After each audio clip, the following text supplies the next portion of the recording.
আসসালামু আলাইকুম, আমি মোহাম্মদ মুশফিকুর রহমান তুষার।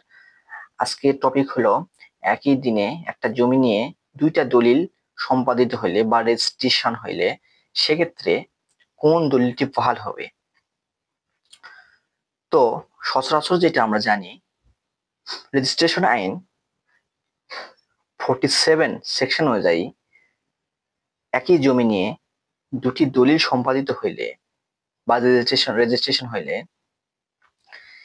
যে সম্পাদনটা আগে সম্পাদিত হয় সেই সম্পাদিত দলিলটি বলবৎ হয়। কিন্তু এখানে দেখা গেছে একটি জমি একই দিনে রেজিস্ট্রেশন হয়েছে, তাহলে কোন দলিলটি বহাল থাকবে? সেক্ষেত্রে আমাদের দেখতে হবে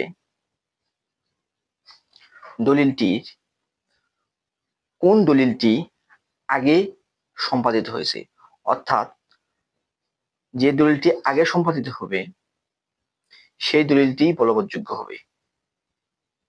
রেজিস্ট্রেশন এখানে কোনো ফ্যাক্ট না। আবার বলি, যদি একটি জমি একই দিনে দুটি দলিল হয়, দুটি দলিল রেজিস্ট্রেশন হয়, সেক্ষেত্রে দুটি দলিলের মধ্যে যে দলিলটি আগে সম্পাদিত হবে সেই দলিলটি বলবৎযোগ্য হবে। সম্পাদিত বলতে কি বোঝায়? সম্পাদিত হচ্ছে একটি জমি যখন একজন ব্যক্তি আরেকজন ব্যক্তির কাছ থেকে ক্রয় করে বা কেনে, তখন একটা বায়নানামা দলিল করে, অথবা গ্রামের বা মহল্লার গুরুজনদের ডেকে একটা জায়গায় বসিয়ে একটা দলিল লেখা হয়, সেই দলিলটিকে বলা হয় সম্পাদিত দলিল। এই সম্পাদিত দলিল যখন সাব রেজিস্ট্রার অফিস থেকে সাব রেজিস্ট্রার কর্তৃক সিল বা স্বাক্ষরিত হবে, তখন এটা রেজিস্ট্রেশন হয়েছে বলে আমরা ধরে নিই। আমি ধরে নিলাম একটা জমি রেজিস্ট্রেশন দুটা দলিল একসাথে একদিনে হয়েছে,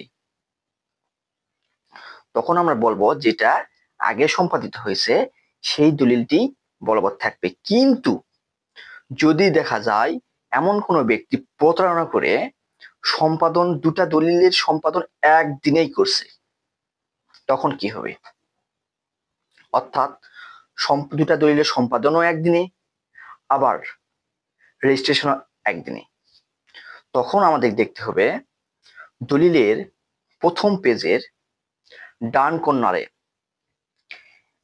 একটা রেজিস্ট্রেশন নাম্বার থাকে। এই রেজিস্ট্রেশন নাম্বার যার আগে হয়, অর্থাৎ যে দলিলের রেজিস্ট্রেশন নাম্বারটা আগে হয়েছে, সাপোজ ধরেন একটা দলিলের রেজিস্ট্রেশন নাম্বার 1002, আরেকটা রেজিস্ট্রেশন হলো 1003, তাহলে আমরা ধরে নিব 1002 যে রেজিস্ট্রেশন নাম্বারটা আছে যে দলিলের, ওই দলিলটাই বহাল থাকবে। আশা করি বুঝতে পারছেন।